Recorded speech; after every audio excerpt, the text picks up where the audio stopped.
अस्सलाम वालेकुम। मैं हूँ फ़िज़ा और ये है मेरा चैनल खाना पकाना। आज मैं आपके लिए लाई हूँ बीफ शनवारी कढ़ाई। ये आप मटन के साथ भी बना सकते हैं और चिकन के साथ भी। मैं आपको बीफ के साथ बनाना सिखाऊंगी।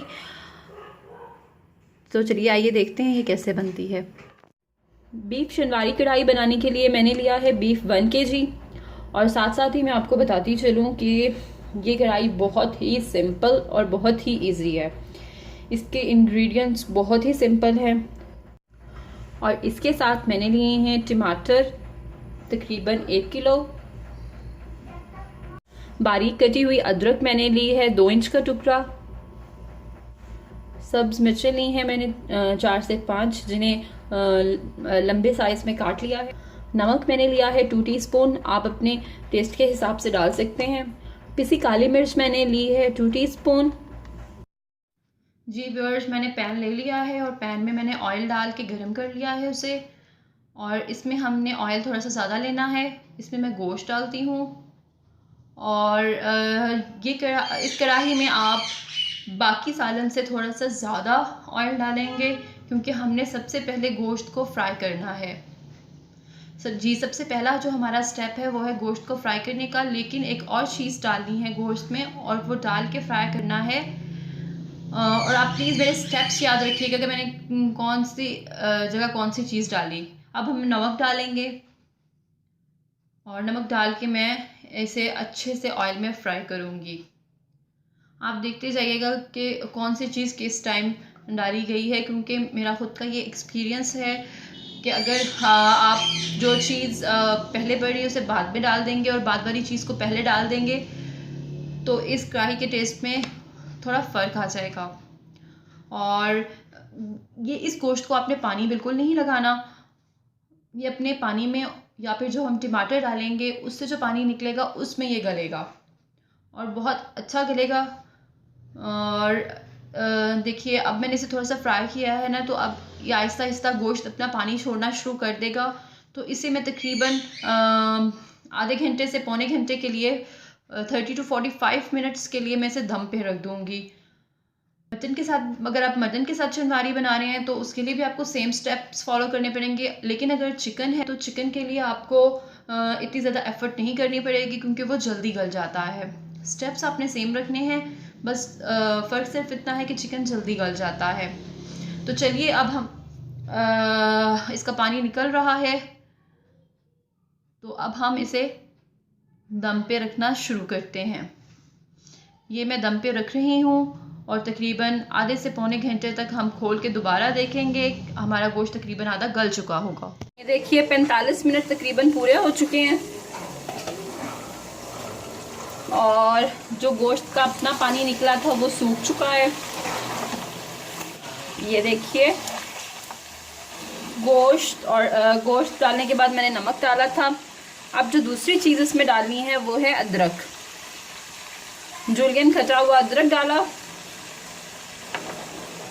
और 2 से 3 मिनट के लिए अदरक डाल के इसे भूनना है।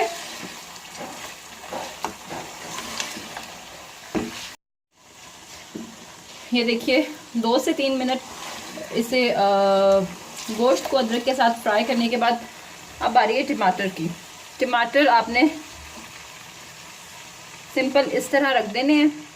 एक टमाटर को मैंने 2 हिस्सों में काट लिया था और इस तरह टमाटर रख के हम इसे 15-20 मिनट के लिए दम लगा देंगे। टमाटर का जो छिलका है उसे हमने उतारना है। अगर आप इसे दम पे रखेंगे टमाटरों को इस तरह और 15 से 20 मिनट बाद जब आप खोलेंगे तो इसका छिलका आसानी से उतर आएगा। अगर आप चाहें तो अलग से भी टमाटर का छिलका उतार के बाद में टमाटर डाल सकते हैं, लेकिन ये भी एक अच्छा तरीका है। ऐसे भी टमाटर के छिलके उतर जाते हैं। और सारे टमाटर अब मैंने रख दिए हैं। अब मैं इसे 15 से 20 मिनट के लिए दम लगा दूंगी और फिर फिर इसको खोल के इसके छिलके उतारेंगे। और एक और बात कि टमाटरों का अपना भी पानी निकलेगा, इसलिए भी मैंने गोश्त में पानी नहीं डाला। गोश्त का अपना पानी निकला है, टमाटरों का पानी निकलेगा। और इसी में ही गोश्त गल जाएगा। अब मैं 15 से 20 मिनट के लिए इसे दम दे रही हूँ। ये देखिए 10 से 15 मिनट हो चुके हैं और ये छिलके आसानी से उतर रहे हैं।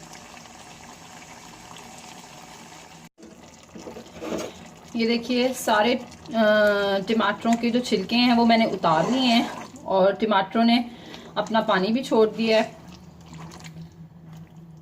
और अब इसी पानी में जो बाकी का आधा गोश्त है, आधा गोश्त हमारा गल चुका है जो हमने 45 मिनट रखा था, और आधा गोश्त अब इन टमाटरों के पानी के साथ गलेगा। और इससे हम अब आप गोश्त को साथ साथ देखते रहिएगा। 10 से 15 मिनट बाद, 10 मिनट बाद हम उतार के देखते रहेंगे कि गोश्त गला है, पानी इसका ख़त्म हो गया है। अब इस पे साथ साथ नज़र रखनी पड़ेगी थोड़ी सी। हम इसे 10 मिनट के लिए दम पे रखते हैं और फिर देखेंगे। ये देखिए व्यूअर्स, तकरीबन 10 मिनट बाद मैंने 15 मिनट बाद इसे खोल के देखा है और ये देखिए जो टमाटर हैं वो तकरीबन मिक्स हो चुके हैं। अभी थोड़ा थोड़ा सा पानी है और गोश्त हम चेक कर लेते हैं। गोश्त ऑलमोस्ट गल चुका है। गोश्त ऑलमोस्ट गल चुका है। मज़ीद इसका पानी सुखाने के लिए हम थोड़े से दम पे और रख देते हैं 10 मिनट।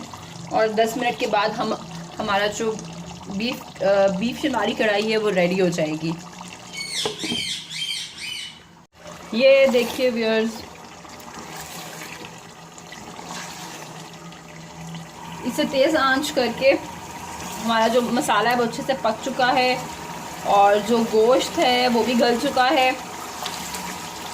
मैं आपको दोबारा बताती चलूँ, गोश्त डालने के बाद हमने इसमें नमक डाला था, उसके बाद हमने डाला था अदरक, और अदरक के बाद हमने टमाटर शामिल किए थे। अब हम हरी मिर्चें शामिल करेंगे और हरी मिर्चें शामिल करके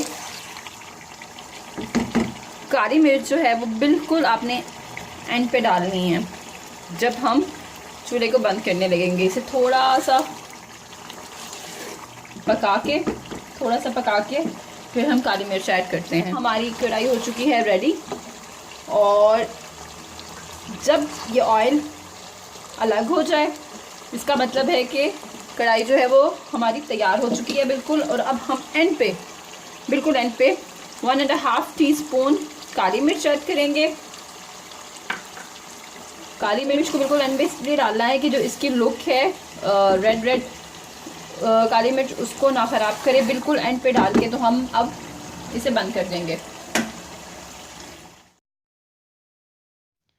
ये देखिए व्यूअर्स, हमारी बीफ कढ़ाई शनवारी स्टाइल में बिल्कुल रेडी हो चुकी है। अगर आपको मेरी आज की रेसिपी पसंद आई हो तो कमेंट में ज़रूर बताइएगा, और जो मेरे चैनल पे नए हैं वो प्लीज़ मेरे चैनल को सब्सक्राइब करें और बेल आइकॉन को प्रेस करें।